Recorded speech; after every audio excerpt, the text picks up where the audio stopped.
Bismillahirrahmanirrahim. Assalamualaikum warahmatullahi wabarakatuh. Salam Pancasila. Hamdan syukranillah nahmaduhu wa nasta'inuhu wa nastaghfiruh. Allahumma shalli ala sayyidina Muhammad wa ala alihi wa ashabihi wa tabi'in. Amma ba'd. Hadratil kiram, para alim, para ulama, sesepuh bini sepuh, wabil khusus guru urang sadayana Abuya Mama Gufron Al-Bantani, Oge Tehilab, Karo Isul Ma'had, Gus Asaf Saifullah, seluruh jajaran pengurus, para hadirin, para jamaah pecinta Hizib Ghazali, pecinta Hizib Gufroni, yang mana kalau kita lihat sejarah Imam Ghazali ini, beliau berhasil menumbangkan dinasti Murabbitun. Imam Ghazali itu pada zaman dulu. Nah ini dinasti Rabithah Alawiyah bisa jadi tertumbangkan. Tapi alhamdulillah ketika ada orang yang tadi ditulis di kolom komentar, Gus Mujib sama si Ubad ini korupsi uang 279 triliun 271 triliun katanya. Alhamdulillah. Nah ini kalau istilahnya kita mau tanggapi, ini sampean udah kena ya, karena itu tanpa data gitu. Jadi harus hati-hati nanti kalau pas giliran sampai kepada orang yang memang tidak pernah menghiraukan, istilahnya tidak memperhatikan jiwa kebersamaan antar bangsa, sudah kena orang seperti ini. Begitu ya, ini informasi aja buat panjenengan. Begini, kalau kita lihat dari apa yang sudah terjadi kemarin, saya sampaikan ketika Habib Umar bin Hafid mengatakan beliau sebagai wali kutub Al-Gauth, kemudian mengatakan bahwa Syekh Yusuf Al-Makassari ini mengambil thariqah Alawiyah kepada Habib Abdullah Al-Haddad. Kenapa kita salahkan gitu? Orang dia sendiri punya sanad dari berbagai ilmu. Habib Umar bin Hafid ini termasuk Kutubus Sittah itu mengambil dari Syekh Yasin Padang, dan itu harus diakui, termasuk Sayyid Maliki juga. Dia ini adalah murid daripada Syekh Yasin Padang, sehingga tidak ada satupun dari kalangan mereka yang mempunyai gelar Musnidul Alam atau Musnidud Dunya.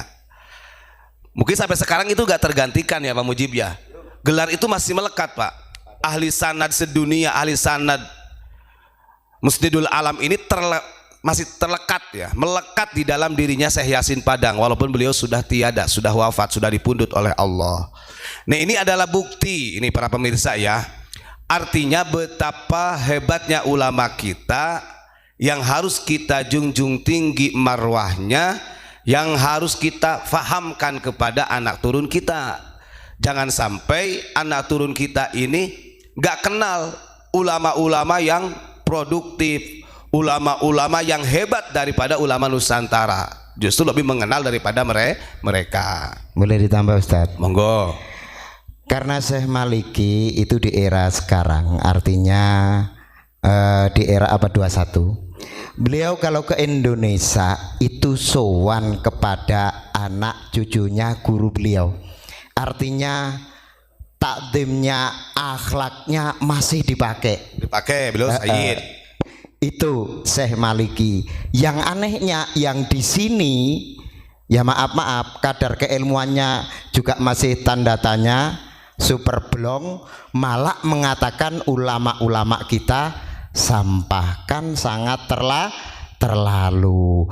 Padahal Syekh Maliki banyak yang mengenal di dunia, ke kita, ke ulama-ulama kita sangat menghargai. Ini yang cucu-cucunya yang katanya ngaku cucunya Nabi kok malah enggak berakhlak. Mudah-mudahan ini menjadi penyadaran buat masyarakat kita. Monggo Gus. Nah kalau kita lihat dari beberapa sayyid ataupun asyarif yang datang dari Mekah, Madinah ataupun yang lainnya, memang beliau ini termasuk masih menghargai betul Pak, karena mengambil sanadnya ke Nusantara. Memang ini yang agak repot ini adalah dari klan Ba'alawinya, karena mereka tidak menyandangkan sayyid, walaupun kami juga sayyid, tapi lebih mempopulerkan dengan istilah Habibnya itu, istilah Habibnya. Maka seperti yang disampaikan oleh saya kemarin, karena mereka ini adalah orang-orang yang merasa kastanya lebih tinggi, sehingga sampai kapanpun kita ini akan dikatakan sebagai kasta yang terendah alias budak. Padahal manusia ini diciptakan sama rata sebenarnya. Nggak ada itu Habib, nggak ada itu kiai, ulama, sama saja. Karena di dalam perintahnya, nah ini saya baca ulang kembali ya. Di dalam perintahnya dalam ayat Al-Quran ini surat Al-Hujurat sudah jelas. Di sini Allah Subhanahu wa taala berfirman, "Ya ayyuhan nasu inna khalaqnakum min dzakarin wa untha." Ini kalau kita berbicara secara kitab ulumul Quran, ya ayyuhan nas. Jadi kalau kalimat ini adalah nidanya untuk manusia, ini adalah ayat yang diturunkan di Makkatul Mukarramah. Ingat ya, dan nas ini umum. Tidak ada satupun catatan atau firman Allah yang mentakhususkan tentang Habib, gak ada. Sehingga ada ketika Habib Hanif mengatakan yang wajib untuk mencintai Habib ini adalah Al-Quran yang memerintahkan. Nah ini kan sangat menyalahi dari referensi. Maka beberapa dari karya-karya dari kaum Ba'alawi, dari kaum Ba'alawi itu kenapa banyak yang membantah, karena memang banyak keterangan-keterangan yang tidak sejalan dengan karya-karya daripada ulama-ulama terdahulu. Contoh, di dalam kitab yang masuk ke dalam dunia pesantren itu kan nggak ada penjelasan tentang bahwa Faqih Muqaddam lebih tinggi martabat kewaliannya dari Syekh Abdul Qadir. Itu hanya tercatat di kitab-kitabnya Ba'alawi, dan gitu. Nah di dalam Al-Quran ini Allah menyeru kepada kita sebagai manusia nih, ini sebagai manusia ya, keturunan anak cucu Adam, mau itu orang Yaman kek, mau orang India, orang mana saja, ini diseru oleh Allah. Sesungguhnya telah aku ciptakan kalian dari golongan laki-laki dan perempuan, wa ja'alnakum syu'uban wa qabaila lita'arafu. Dan juga kami jadikan kamu berbangsa-bangsa dan bersuku-suku supaya kamu saling kenal mengenal. Inna akramakum indallahi atqakum innallaha alimun khabir. Ini nas. Di situ dijelaskan oleh Allah, sesungguhnya orang yang paling mulia di antaramu di sisi Allah adalah orang yang paling bertakwa. Nah ayat ini sama salah satu habaib itu disalahkan. Memang ayatnya seperti itu kata Habib tersebut, Mulahela mengatakan begitu. Tapi kalau dimaknai, disyarahi enggak begitu maknanya, tetap. Karena Kanjeng Nabi, kata dia, nggak tahu hadis dari mana, bahwa Kanjeng Nabi ini sudah menyampaikan yang paling mulia ini adalah suku Arab. Nah doktrin-doktrin seperti ini melekat, maka sampai anak cucunya sampai sekarang ya masih menganggap kita sebagai budak. Itu harus diwaspadai. Padahal nyata-nyata di dalam hadis Nabi Muhammad sudah menyampaikan la fadla li arabiyyin ala ajamiyyin. Begitu juga sebaliknya. Tidak ada yang bisa membeda-bedakan manusia itu kecuali dengan ketakwaannya.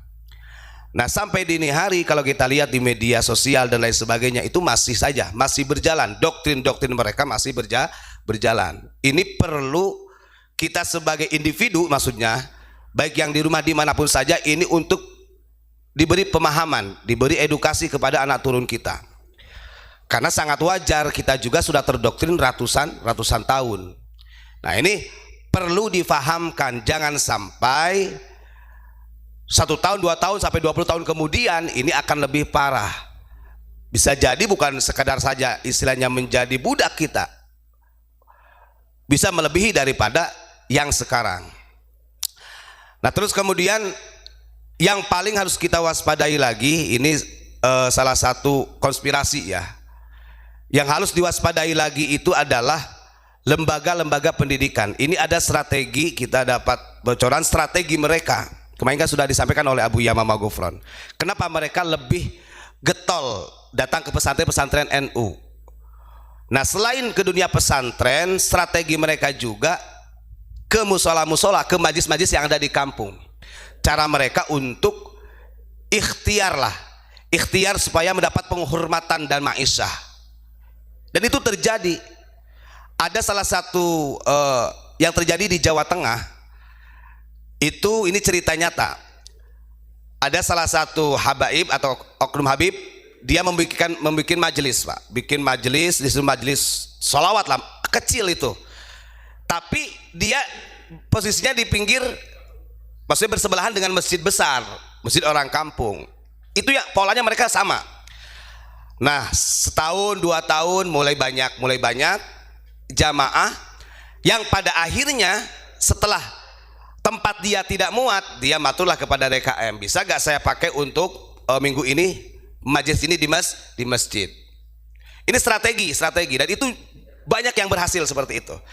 Yang pada akhirnya karena saking meludaknya jamaah, masjid itu dipakai biasanya seminggu sekali, akhirnya jadi istiqomah, sehingga sampai takmirnya, sampai yang khotibnya kalau Jumat itu dijadwal Habib semua. Nah, ini adalah salah satu ketidakfahaman masyarakat dengan cara mereka. Maka ketika masuk ke masjid tersebut mau Jumatan, pasti yang mengisinya Habib, gak ada lagi kiai kampung yang mengisi. Dikuasai. Nah, ini harus diwaspadai. Kita dulu juga pernah bersama Abah ketika di Jombang. Banyaklah istilahnya kasus yang sama seperti itu. Alhamdulillah di Jombang diusir sekarang. Ya, alhamdulillah di Jombang diusir. Alhamdulillah. Nah, itu saja ya. Artinya strategi kita sekarang ini harus memberikan pemahaman kepada anak turun kita. Ya, sedikit demi sedikit, tetap pasti ada hasilnya. Dan satu catatan, kita nggak benci mereka, tapi cara mereka yang harus kita lawan. Gitu saja Pak Imron. Baik, terima kasih. Assalamualaikum warahmatullahi wabarakatuh.